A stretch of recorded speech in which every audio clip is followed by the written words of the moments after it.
Y qué gusto poder saludar a nuestro querido pastor Félix González, que está ahí al otro lado ya con un tema súper interesante, y queremos antes que nada pues saludarle y decir qué tal, ¿todo bien? Muchas gracias, querida Pepi, un placer estar de nuevo aquí con vosotros y con nuestros queridos telespectadores. Ya pues tenía falta de estos encuentros, estas tardes, ¿no? Aquí sí, vamos ya pues sí. 3 o 4 semanas, creo que esta es la 4ª semana de ausencia, ¿no? Sí. Y entonces pues, en fin, cuando se hacen las cosas con agrado y se está en buena compañía, pues entonces uno desea retomar estos momentos. Totalmente, así es. Y bueno, tenemos que decir que este programa se llama Principios para la Libertad y vamos estudiando pues los 10 mandamientos. Algunos nos dan para 1 o 2, 3 semanas y es verdad que encontramos verdaderos principios para la libertad en esos 10 mandamientos, sí, que en principio eran como... O se tenía conciencia como que era algo que apretaba, ¿no? Los 10 mandamientos. Exacto, ¿no? Se veía como una carga. Eso. Pero estudiándolos en profundidad no son cargas, sino, como tú muy bien dices, principios para la libertad. Si los 10 mandamientos, como vamos a ver en el tema de hoy, pues la vida se complica y se ve directamente amenazada por la muerte, como es el caso del tema que vamos a tratar en esta ocasión, ¿no?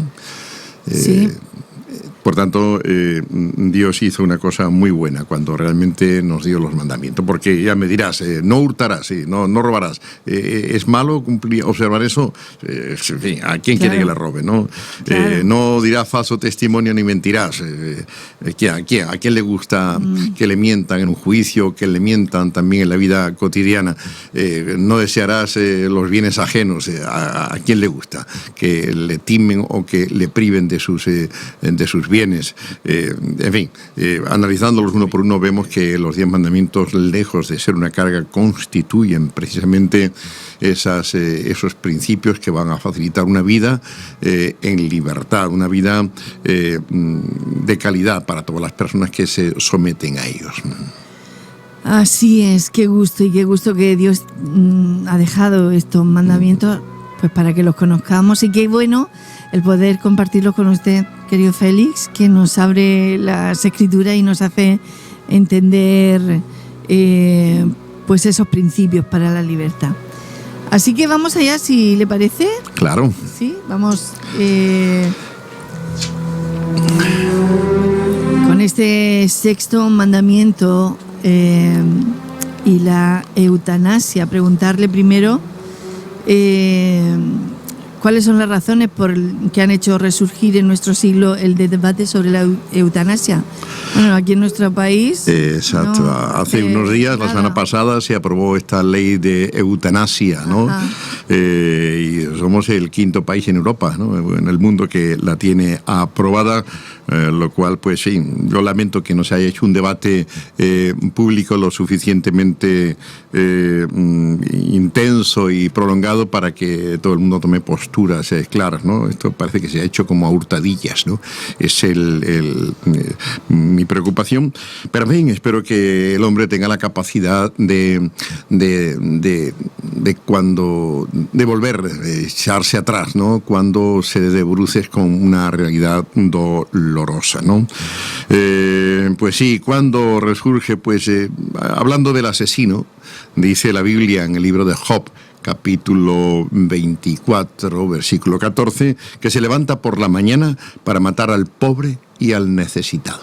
Vaya. Fíjate, cuando se levanta por la mañana ya tiene sus maquinaciones y va a matar al pobre y al necesitado, es decir, a los vulnerables, eso que nadie va a preguntar por ellos, ¿no? Y del hombre impío afirma también en la Biblia que una de sus obras consiste en matar a la viuda, al extranjero y al huérfano. Así lo declara el Salmo 94, versículo 6, ¿no? En el mundo griego, grecorromano de la antigüedad, pues fue común durante mucho tiempo, siglos, exponer a la muerte a los huérfanos, abandonándolos en un monte solitario o en un bosque, ¿no? Donde de difícil penetración, acceso, y dejarlo ahí para que se muriera de hambre o de sed, o las mismas alimañas, las fieras salvajes, pues se lo comieran. O sea, era normal. Pero sí. ¿y dejaban ahí a los niños, los que estaban enfermos? Sí, efectivamente. Porque como que ya no tenían solución y no, o no se les quería simplemente. O no se les quería. No se les quería, y entonces pues el padre o alguien de la familia pues se lo llevaba, o pagaban a alguien para que se lo llevara y lo dejaran en un escampado, y muriera pues en una noche o en 2 noches, o se lo llevara alguna fiera, ¿no? Creo que mira, alguna fiera. Esto era lamentablemente así. Si se lo encontraban cierto tipo de personas, era la suerte todavía un poquito peor. También no se sabe uno qué era lo mejor, ¿no? Era una situación dramática, porque los empleaban para la prostitución. O sea, los dejaban abandonados a su suerte, y si alguien pasaba por allí podían aprovecharlo. Podía aprovecharlo y se lo llevaban para los pedófilos, ¿no? Y gente que tenía pues esos prostíbulos, o los vendían a esos prostíbulos. Wow. Y los malcriaban, y después pues cuando tenía muy poquito tiempo pues lo entregaban en manos de gente corrupta y perversa, ¿no? Este era el mundo aquel, ¿no? Esa crueldad había también en ¿Cuántos años hacia atrás? 2000 años. Ajá. Entre 2000 y 3000 años. Esto hasta que realmente triunfa el cristianismo. Eso se hacía. El cristianismo triunfa ya como religión del Estado en el año 313, ¿no? 323, y entonces a partir de ahí, con la declaración del cristianismo como religión oficial del imperio, por orden de Constantino, el Grande, pues ya empiezan la práctica. Aunque los cristianos, justo decirlo, ya empezaron a recoger a esas personas y a esas criaturas y a cuidarlos también, ¿no? Ese era algo que diferenciaba a los cristianos de aquellos paganos, ¿no? Claro. No sé, hemos visto todavía a veces las películas de los indios los Estados Unidos de 1840, 1850, hemos visto cómo cuando a las ancianas viudas, en fin, se le desmantelaba de su tienda, de todos sus valores, y se las dejaba que se muriesen ahí, ¿no? Sí, sí. En fin, era una sociedad que no había sabido responder a las necesidades humanas de su gente, ¿no? Entonces, por supuesto que en otros aspectos manifestarían signos de humanidad, pero al final de la vida los enfermos que habían sido desahuciados, los que no tenían posibilidad de recuperar una salud física, pues entonces eran desechados de la sociedad de una manera bastante cruel, ¿no? Son los judíos los que antes de los cristianos todavía pues tienen un sistema humanitario espléndido, maravilloso. Sí. Y después los cristianos lo heredan en parte de los judíos, y lo heredan pues de la acción del Espíritu Santo en el corazón, en la conciencia del pueblo cristiano. Claro, ¿no? hemos leído en varias partes del Antiguo Testamento el cuidado que se tiene, o las recomendaciones de los pastores o de los apóstoles a los discípulos de cuidar de los ancianos, de las viudas. De los ancianos y de las viudas, efectivamente, ¿no? Entonces, pues sí, eso lo debe el cristianismo, lo debe la humanidad en gran parte pues a los judíos primeros y a los cristianos después, que heredan esas prácticas, porque se trata del mismo Dios, ¿no? Claro. Y efectivamente, los judíos, en las colonias judías en la antigüedad, siempre había ese grupo, ese ministerio de recabar fondos para ayuda a las familias necesitadas. Ya. Los cristianos, además de hacer eso, añaden una cosa más. Es que mientras que los judíos se limitaban en buena parte al cuidado de los propios judíos, los cristianos no solamente cuidan de sus propios miembros, sino que además extiende ese cuidado a los demás, a los que no comparten la fe cristiana. Ajá. Eso es un distintivo pues muy considerable, ¿no? Vemos cómo la humanización, el amor, da un paso más y va más allá de los propios límites. Claro. Ese es el distintivo cristiano. Recuerdo un emperador, ¿no? Romano declaraba sorprendido, pero esta gente no solamente cuidan de los suyos, sino también de los nuestros. Vaya. Decía, ¿no? Entonces, pues esto era francamente algo que hacía que los cristianos se granjearan el favor, el reconocimiento de la sociedad. Y que también por estas causas humanitarias, pues el que estuviera en una iglesia sabía que estaba cuidado. Que no iba a estar abandonado cuando fuera una viuda o fuera, en fin, una persona enferma, ¿no? Entonces nosotros como cristianos debemos de tener hoy también esta conciencia de estas realidades, que en nuestras iglesias no sufra nadie de soledad. Hoy son ya 4 millones, se calcula que 4 millones de españoles sufren de soledad en España. 4 millones. 4 millones de españoles. Hace unos 10 años eran solamente 2. Ahora se ha duplicado. Es curioso que cuanta más ciudades tenemos y mayor es el número de los habitantes, que pues mayor es la soledad también, ¿no? Ya. Entonces, ¿qué pasa en nuestras iglesias con las personas ancianas, con los que no vienen a la iglesia? Hay que investigar, porque no para darles, en fin, fastidiarles, ¿no? Y dar un sermón, sino, oye, ¿qué te pasa? Y algunos unas veces descubriremos que la persona no puede venir porque no tiene simplemente dinero para pagar el billete del autobús, así los he vivido yo también, o porque, en fin, no tiene un par de zapatos decentes, cosas así ocurren también, ¿no?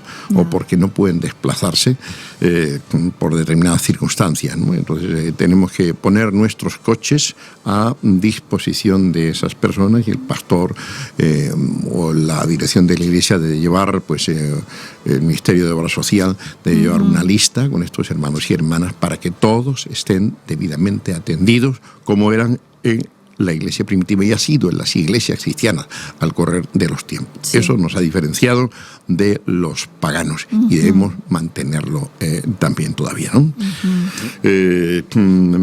Y que lo que nos mueva eso no sea simplemente el sentido del deber, sino más aún el amor.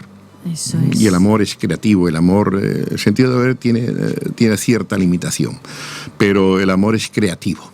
Es una fuerza que mueve a la acción y mueve a la acción con una imaginación extraordinaria.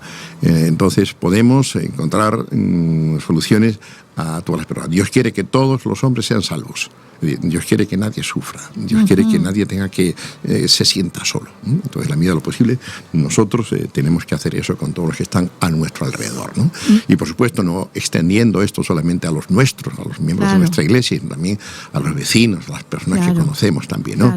Hemos de ponernos a disposición de ellos. Pues bien, exacto. Pues esta era la realidad. Sí. Esta era la realidad en aquel mundo antiguo, ¿no?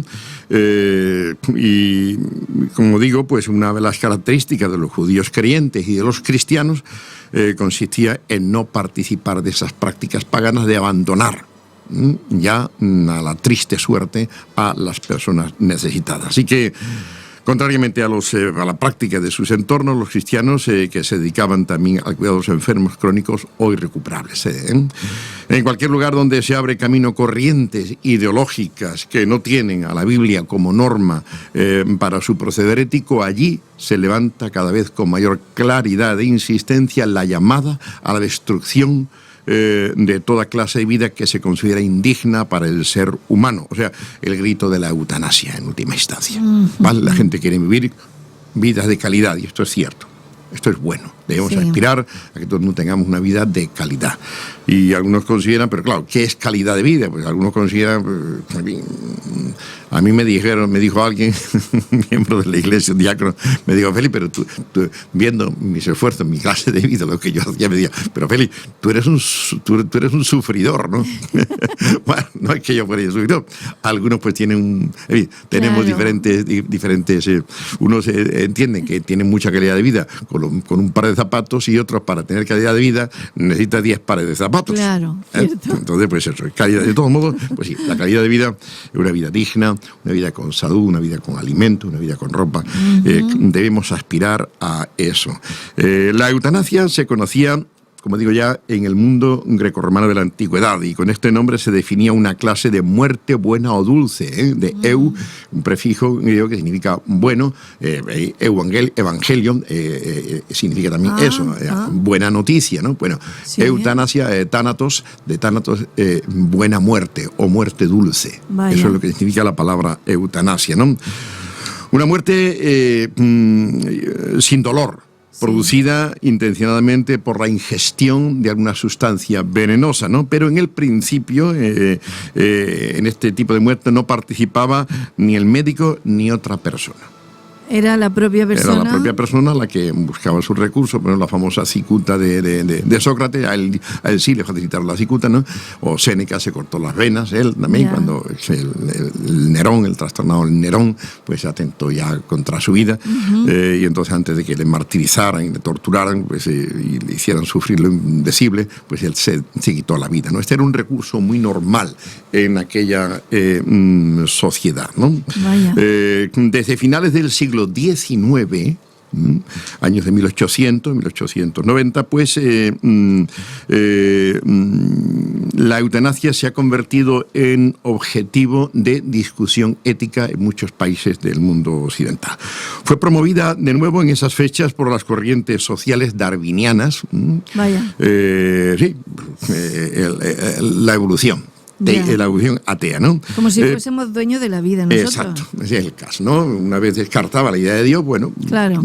¿Qué hago yo aquí? ¿Por qué tengo yo que vivir? Claro, y más de esta manera. Exacto, si yo creo en Dios y lo estoy pasando mal, pues, en fin, puedo tener en Dios mi esperanza. Fíjate, Lázaro, el pobre Lázaro, lleno de llagas, los perros venían, le dormía en cualquier covacha de las afueras del pueblo, tendido en el suelo porque el hombre ni podría caminar, le traían las migajas que sobraban de la mesa de los señores, ¿no? Siempre con la misma ropa y en compañía de perros y solo. Sí. Entonces, sin embargo, su nombre se llamaba Lázaro. Lázaro. El nombre del rico, la tradición dice que es Epulón, ¿no? Pero no lo sabemos, la ciencia cierta. El nombre del rico no se nombra. No. Ese hombre que cada día se vestía de ropa fina, elegante, ¿no? Y de lino fino, ¿no? Y que hacía banquete con abundancia, ¿no? De lo rico que era. Pues este nombre no lo conocemos. Lo que sabemos es que después baja a los infiernos, ¿no? De Lázaro, en cambio, pues conocemos su triste y lamentable situación, pero además conocemos su nombre. Sí. Lázaro. ¿Qué significa? Jehová es mi esperanza. Dios es mi esperanza. Qué bonito. ¿Vale? Por tanto, en medio de esos días difíciles que el hombre vivía, tenía una fe viva en Dios. Y cada día esperaba recibir de Dios su sustento. Eso, en fin, esa muerte, esa vida de Lázaro, pues hoy la consideraríamos totalmente indigna de ser vivida. Claro. Sin embargo, él la vivió haciendo honor a su nombre, Lázaro. Dios es mi esperanza. Y así fue recompensado después también, ¿no? ¿Por qué? Porque murió y pasó por la vida con tantas dificultades y penurias, pero con una actitud de fe en Dios. Mientras que el otro, confiando solamente en la calidad de vida, de que disfrutaba, extraordinaria calidad de vida, pues murió de anemia espiritual. Y así le fue en la eternidad. Bien, pues como digo, objeto de discusión ética desde hace ya más de un siglo, casi un siglo y medio, y fue también promovida, como digo, por ese ateísmo evolucionista, pero cayó en descrédito después de los programas eutanásicos del nazismo alemán, donde se usó para acabar con la vida de más de 100.000 discapacitados físicos y psíquicos y miles de disidentes políticos. El nazismo tenía un problema de eutanasia para aplicarlo a todas esas personas. Y ahí metían también a gitanos y a judíos, ¿no?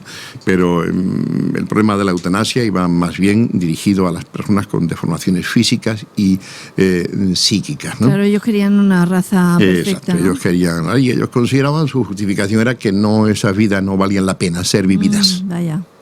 Por tanto, había que quitarle de medio y estos individuos hasta se sentirían felices de poder dejar de vivir. Ya. Era el concepto que tenían ellos. Y hoy revive con fuerzas nuestro mundo, hasta el extremo de que la semana pasada fue aprobada por el Parlamento Español, ¿no? Y revive con fuerza sobre todo por 3 razones fundamentales. Primero, por la despenalización del aborto, que ha tenido sobre el tema de la eutanasia el efecto de ruptura de dique. Cuando se rompe un dique que contiene una masa de agua y hay otro dique aquí a cierta distancia, esa masa de agua se desplaza, golpea con resistencia, o sea, con firmeza a este dique y con frecuencia consigue también tumbarlo. Esto es lo que ha ocurrido, ¿no? Ya la idea del aborto, el ser humano sabe que lo que lleva una mujer en el vientre pues es un ser humano, pues esto ha contribuido, ¿no? Pues a disponer los ánimos para una mayor aceptación también de la eutanasia. Si se puede poner fin al principio de la vida, ¿por qué no ponerle fin al final, cuando ya lo ha vivido todo y ya lo que le espera es nada, ¿no? Eso decía alguien, ¿no? Un querido amigo, decía que primero no nos dejan nacer y luego cuando hemos nacido no nos dejan envejecer. No nos dejan envejecer, no dejamos, efectivamente, ¿no? Esa es la triste realidad, ¿no? Y todo eso porque el temor a Dios no está ahí. No olvidemos que la Biblia, para el hombre, o sea, para la Biblia, la dignidad del ser humano es intocable porque está hecho a la imagen y semejanza de Dios. ¿Vale? Entonces eso tenemos que tener nosotros muy claro. Sí. En segundo lugar, otro elemento, otra de las razones para esta fuerza y esta aprobación de la eutanasia hoy es debida a la secularización de la sociedad y a la consecuente extensión del ateísmo y del agnosticismo. ¿Vale? Mi cuerpo es mío, se dice, y lo hemos visto en muchas manifestaciones, en pancartas, mi cuerpo es mío, ni Dios, ni iglesia, ni política, ni nadie manda en mí, sino yo. Yo soy, pues, mi propio Dios, por así decirlo, ¿no? Las personas rechazan hoy una moral heterónoma, impuesta desde afuera, sin la participación de su propia conciencia, y donde se reduce la idea de Dios, se extiende la autonomía del ser humano en la vida como en la hora de la muerte, ¿vale? Donde Dios va desapareciendo, ese espacio que deja Dios lo va ocupando el ser humano. Sí. Y en tercer lugar, por causa del espectacular progreso médico que con su sorprendente capacidad para prolongar la vida de los enfermos puede conducirnos, y esto es cierto, a un encarnizamiento terapéutico que convierta en doloroso infierno la vida de los enfermos, obligados a vivir por la gracia y la virtud de la sola ciencia, ¿vale? Esto también es peligroso. No se puede obligar a vivir a una persona que ya, en fin, agarrada a una máquina, ya todo está diciendo aquí no hay posibilidad de recuperación, y esto pues no tiene sentido. Simplemente mantener un vegetal vivo, eso no es correcto tampoco. Hay que tener cuidado con el ensañamiento médico o medicinal. Como hemos dicho, el significado de eutanasia es el de poner fin a la vida de una persona enferma por consideraciones humanitarias para el individuo o para la sociedad. Se extendía y se extiende esta a las personas con malformaciones físicas, a los ancianos, a los enfermos incurables, a los fetos con defectos físicos o psíquicos, o sea, a toda persona enferma para la que no existan pues esperanzas de una vida en condiciones que puedan calificarse como humana. Claro. Entonces se distingue básicamente 3 clases de eutanasia. La primera puede denominarse ayuda en el proceso de morir. Este es el caso de un enfermo terminal que se encuentra en la última fase de su vida y da su aprobación para que le pongan fin. Yo ya le tengo dicho a mi mujer que a mí no me enganchan a una máquina. Que si pasa algo, y cuando yo tenga 80 años y mi vida, en fin, languidece, que no me enganchen a una máquina. Yo no quiero una vida en fin, con esa artificialidad. Claro, porque ese sería el tercer caso que citabas anteriormente, exacto, ¿no? ¿no? Entonces, a través de la ciencia. Exacto, hay que tener cuidado porque, en fin, a veces se hacen también experimentos y yo no quiero ser una cobaya, en fin, que me causen dolor innecesariamente cuando entiendo que mi vida ya, por ley natural, está llegando a su fin. Claro. La segunda clase de eutanasia se puede definir como ayuda para morir. La primera es ayuda en el proceso de morir. Sí. La persona está muriendo, ya. Eso es irrevocable, ese proceso, ¿no? Entonces se le busca asistirle y poner fin a su vida.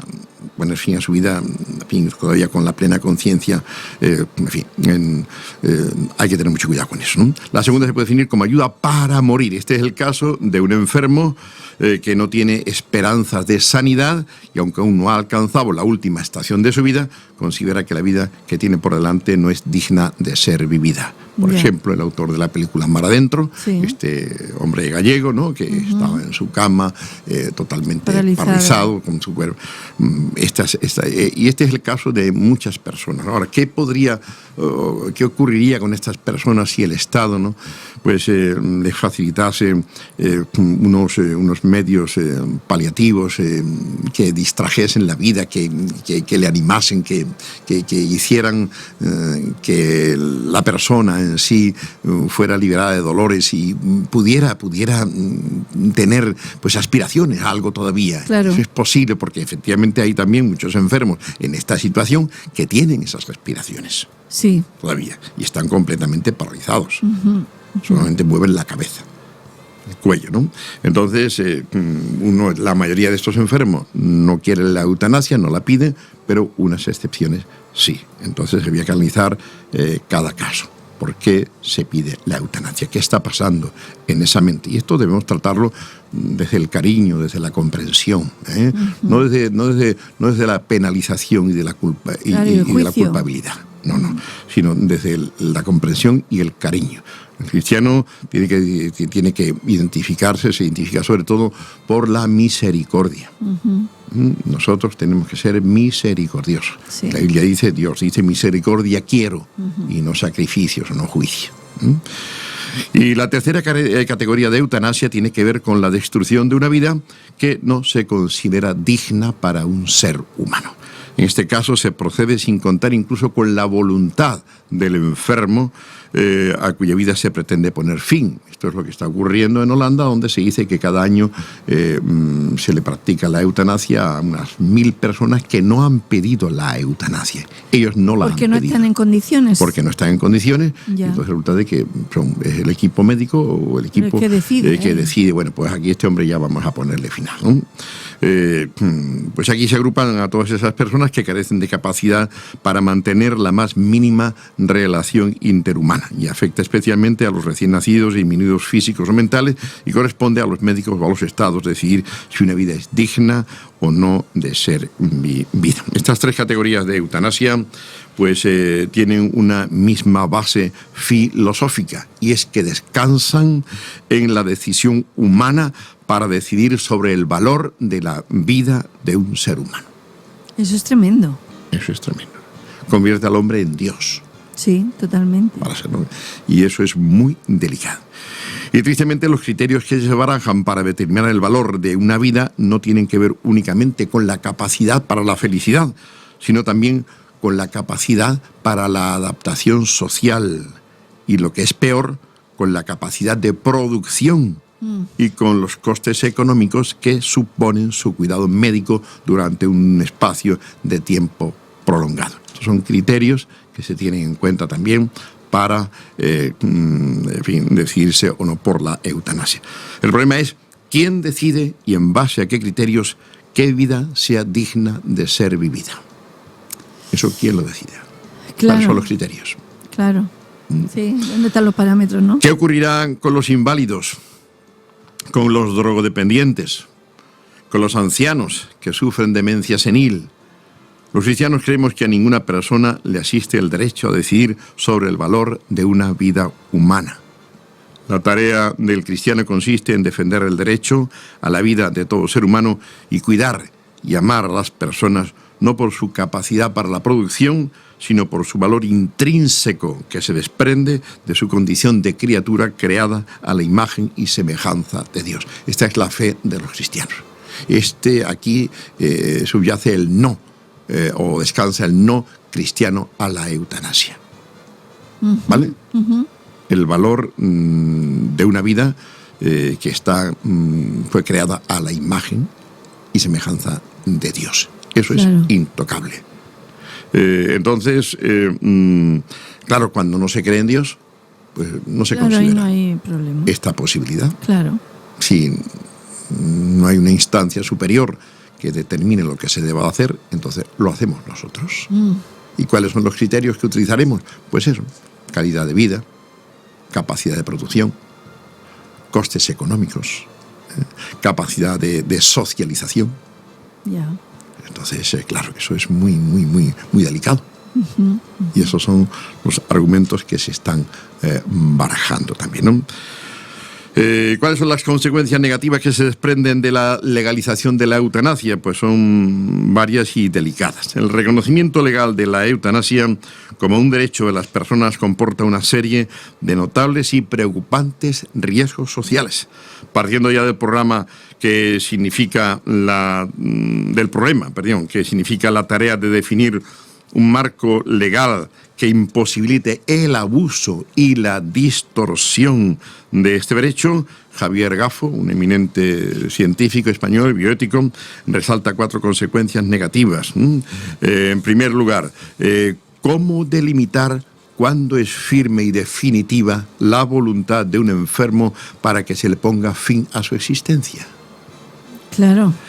¿Quién puede asegurar que la decisión del enfermo no es el producto de un estado de depresión pasajera que podría superarse con la debida atención humana? Hay muchas personas que superan gravísimas depresiones.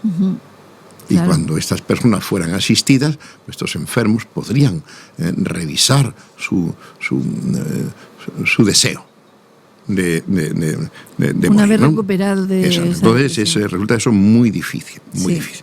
En segundo lugar, la legalización de la eutanasia puede ejercer sobre el enfermo una presión moral que le impulse a pedir que se ponga fin a su vida, aunque interiormente no lo desee el mismo enfermo.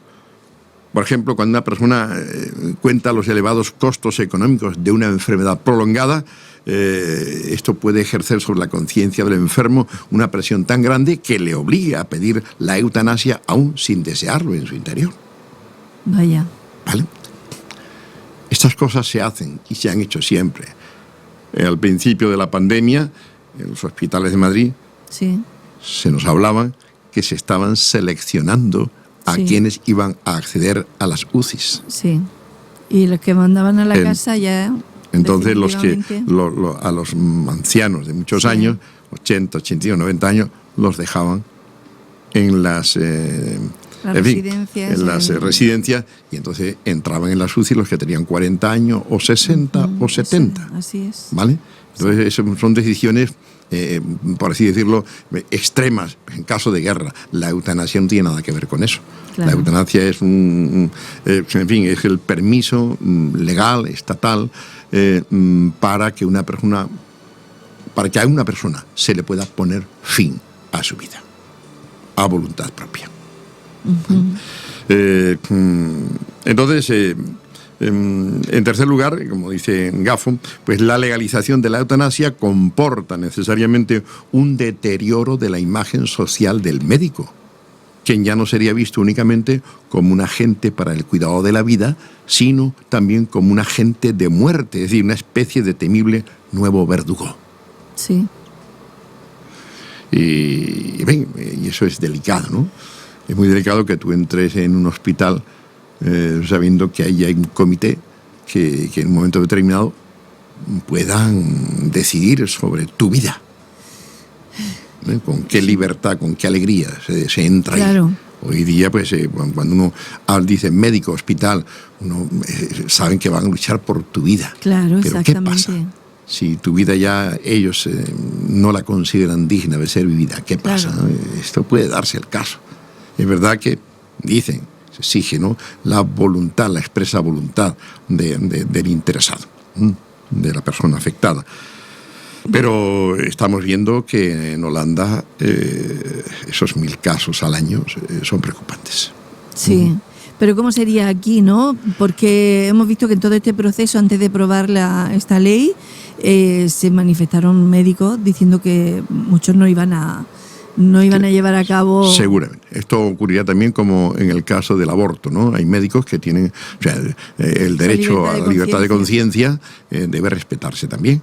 Y si los médicos, personal sanitario, no quieren participar en esas decisiones, esa toma de decisiones, pues tienen que ser respetados. Por la conciencia, ir en contra de la propia conciencia es algo muy delicado. Claro. Que puede generar mucho mal y mucha violencia en la sociedad, ¿vale? Por lo tanto, eso tiene que estar ahí, tiene que ser respetado. Así que, en cuarto lugar, la legalización de la eutanasia, aunque sea únicamente para casos muy restringidos, como el de un paciente que pide renovada insistentemente que se ponga fin a su vida, tendría inevitablemente el efecto de ruptura de dique, pasándose a aplicar la eutanasia al margen e incluso en contra de la voluntad de los pacientes. Por ejemplo, a los niños nacidos con anomalías o malformaciones congénitas, a niños con síndrome de Down y a enfermos terminales inconscientes. O a personas que han tenido un accidente y que ya no son capaces de distinguir la realidad de la no realidad, el bien del mal. El inglés Gerald Leach propuso ya en 1970, fíjate, hace ya pues 50 años, que los niños recién nacidos recibieran el derecho de persona humana solo después de varios meses de observación y tras la superación de determinados criterios sanitarios. No me lo puedo creer. Bueno, pues esto ya se propuso. 1970. En caso contrario, deberían matarse. Vaya. Esto es algo, francamente... O sea, después de nacido, después de haber respirado, exacto. de haber nacido, crecido. Si se observa que no están sanitos del todo o traen malformaciones, pues se les puede matar. Pero, Felipe, ¿eso no lo hacen ni los animales? Efectivamente, no lo hacen ni los animales, pero el hombre se deshumaniza. Totalmente. Y se convierte en algo peor que los animales. Porque los animales no torturan a sus presas, inoculan quizá un veneno que las paraliza, pero el sadismo, el masoquismo, parece que los animales no conocen el sadismo, pero el ser humano sí. Con gente de su propia especie. Entonces tenemos que tener mucho cuidado, pues estamos en manos de personas, de individuos que pueden tener intenciones muy ocultas. Bueno, en los últimos años hemos leído y hemos oído de enfermeros en hospitales que se han cargado a 30 personas o más, con la excusa de que les ayudaba. No quería que los ancianos, que esas personas sufrieran. Eso ocurrió en España, ocurrió en Alemania, Inglaterra, los Estados Unidos y en muchos lugares del mundo. Gente que se toman ya, pues eso, no la justicia por sus manos, sino se erigen en juez de vidas ajenas. Sí. Claro, cuando existe esas personas, si se han imbuido por completo estas teorías de la eutanasia, eso es la ruptura de dique que a nivel individual provoca estas alarmantes conductas. Pues bien, esto decía ya en 1970 el inglés Gerald Leach.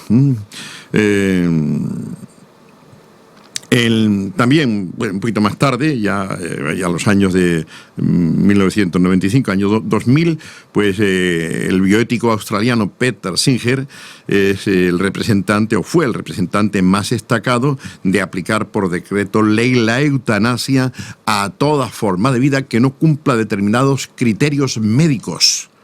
Amenazados por Singer estaban los fetos, los recién nacidos, los ancianos enfermos y las personas que, habiendo sufrido algún accidente, no tengan capacidad para distinguir entre la vida y la muerte.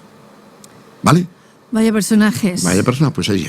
Esto estaba en el año los años de 1900. Yes. Entonces 1900-2000 en Australia. Y claro, y este no es el único, ¿no? El programa de eutanásico de Singer no es otra cosa que una justificación para asesinar legalmente, una forma de matar al pobre y al necesitado, como dice Job 24:14. Por la mañana se levanta el matador para matar al pobre y al necesitado. Qué tremendo. ¿Vale? En 3 clínicas alemanas de Berlín, Brema y Colonia se ha llevado a cabo, estando yo ahí recientemente, pues un proyecto con ordenadores para evaluar las posibilidades de supervivencia de los enfermos. Pero bueno, eso es muy relativo. Sí, exacto, por supuesto que lo es, en base a los criterios, es lo que Claro. lo utilizan, ¿no? Con este fin se introducen en los ordenadores los datos de miles de pacientes con los que el programa compara los valores médicos del paciente y facilita una previsión de las posibilidades de curación y del coste económico del tratamiento. Claro. Así que, ¿quién podrá evitar que esos datos se usen para acortar la vida del paciente en lugar de hacerlo para su cuidado y sanidad? Uh-huh. Ni las leyes de eutanasia con las más claras restricciones podrá evitar sus abusos. Y esto va a ser francamente lamentable. Sí. En las cárceles del mundo sabemos que hay muchos inocentes. Uh-huh. Vámonos del mundo. Restringámonos a España. En las cárceles de España hay muchos inocentes. Sí. En fin, hemos visto a personas en los Estados Unidos que han estado años en el corredor de la muerte y finalmente fueron puestos en libertad cuando se demostró que ellos no tenían nada que ver con el crimen que se le acusaba. Sí. ¿Vale? Sí. Y han pasado las personas 10, 20 y 30 años en las cárceles. Uh-huh.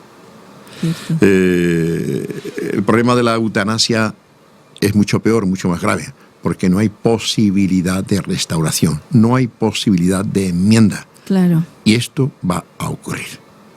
Entre los muertos por la eutanasia va a haber muchos que les gustaría vivir.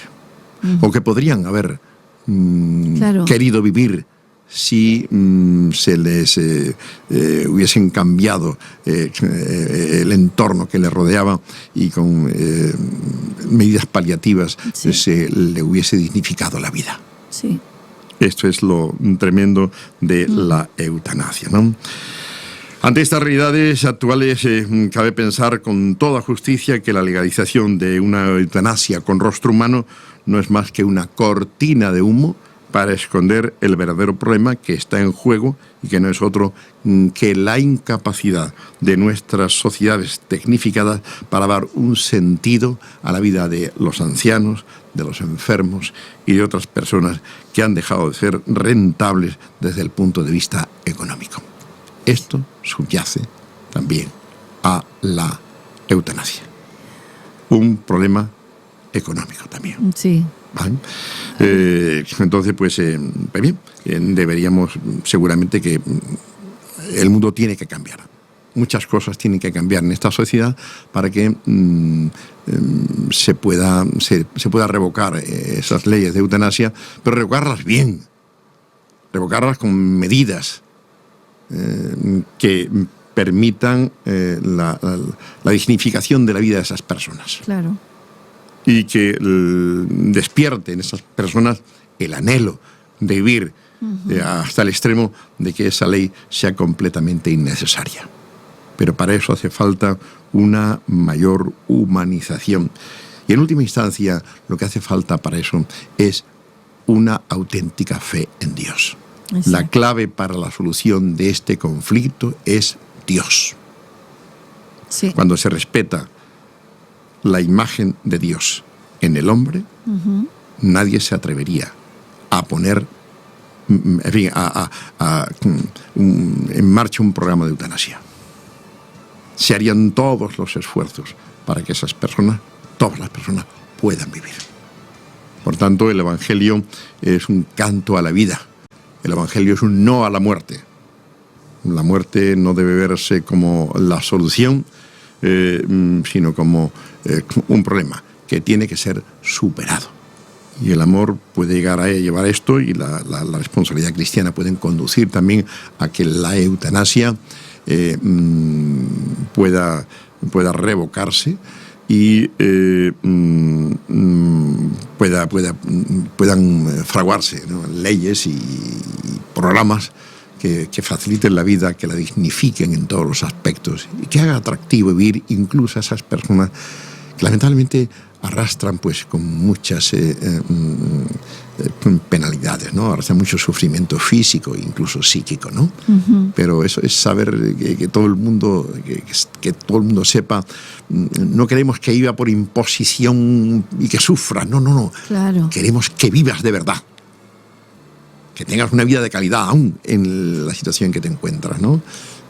Es verdad que hay casos muy difíciles, pero serían excepciones que confirmarían la regla de que el principio nuestro es la vida y no, pues como dice aquí el señor Gerald Lynch, ¿no?, y el australiano Singer, ¿no?, que nada, unos criterios médicos y si no se cumplen esos criterios, pues quitado de medio. Bueno, el nazismo, los campos de concentración, tenía un rostro muy desagradable, uh-huh, terrible, muy criminal. Uh-huh. No podemos meter el nazismo en nuestra sociedad, y el desprecio de la vida en nuestra sociedad. Hay personas que aún con dolores y con sufrimientos pues han hecho cosas maravillosas y han inspirado a otros a vivir. Sí, totalmente. Bien, querida Lori, yo creo que ya hemos llegado al tiempo, ¿verdad? Y justo en el tiempo que estupendo, estamos mejorando. Sí. Muy bien, pues. Sabe que solo por dar ese dato me estoy acordando todo el tiempo. Ayer vi una noticia de un muchacho que creo que tiene 20 y pocos años, que cuando nació le daban ataques epilépticos, sí, y los médicos decidieron operarle del cerebro y quitarle el medio cerebro. Solo hay 2 en el mundo y uno está en España. Este muchacho ha crecido así, le dijeron que no hablaría, que no andaría, que no iba a poder hacer una vida normal, pero aún así pues la madre optó por operarlo y ahora es campeón de esgrima. De esgrima, fíjate. Y se le ve al muchacho que da gusto de verle. O sea, con ganas de vivir, ¿no? Totalmente. Y campeón. Y él se ha esforzado. O sea, dice que él buscó algo que pudiese hacer con una mano porque, claro, al no tener las 2 partes del cerebro, exacto, solo le rige, digamos, una parte. Muy bien. Y fíjate, ¿no? Fíjate, hay ganas de vivir y se llega a ser hasta campeón con una limitación tan delicada. Claro, y tanto. Y tan amplia. Entonces, sí, podemos encontrar caminos para la vida. Totalmente. ¿Vale? Y que la muerte simplemente sea algo que nos llegue cuando nuestra vida se apague de manera natural. Eso es. A eso debemos aspirar, ¿no? Y los médicos y los políticos debieran aspirar a esto, pero claro, cuando la idea de Dios brilla por su ausencia, uh-huh, entonces, claro, pues hay que dar una respuesta a todo esto. Y es preocupante que también estas respuestas medien indudablemente razones de carácter económico. Algunos nos acusarán de esa teoría de la... yo lo diré, se me ha ido la palabra... de la conspiración. La teoría de la conspiración. Pero es que sí. Son criterios que están ahí, son estudios que se pueden demostrar, ¿no? Sí.